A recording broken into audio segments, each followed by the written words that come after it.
Friends, இப்போ நம்ம அரஞ்சா மீனை க்ளீன் பண்ணோம் இல்லைங்களா, அதுக்கு குழம்பு வைக்கிறதுக்கு எப்படி நம்ம கிராமத்து முறையில் சமைக்கிறது, குழம்பு வைக்கிறது அப்படிங்கிறதுக்கு நம்ம மசாலா ஐட்டங்கள் வந்து அதுக்கு பிஃபோராக என்னென்ன வறுத்து வச்சுருக்கிறோம், வறுத்து வச்சுருக்கோம் அப்படிங்கிறதுக்கு இருக்குது. அதை நான் என்னென்னு காமிக்கிறேன்.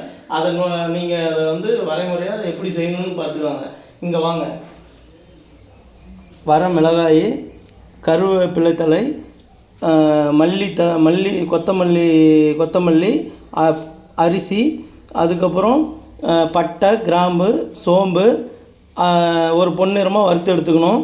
அதுக்கப்புறம் கொஞ்சம் தேங்காய், தக்காளி, பூண்டு, வெங்காயம், சிறு வெங்காயம் இதை வணக்கி பொன்னிறமாக எடுத்துட்டு நம்ம வந்து அரைச்சி எடுத்துக்கணும். இதுதான் வந்து அரஞ்சா மீன் குழம்பு வைக்கிறதுக்கான முறைகள். ஹாய் ஃப்ரெண்ட்ஸ், பிபி சாமி சேனலை சப்ஸ்கிரைப் பண்ணுங்கள்.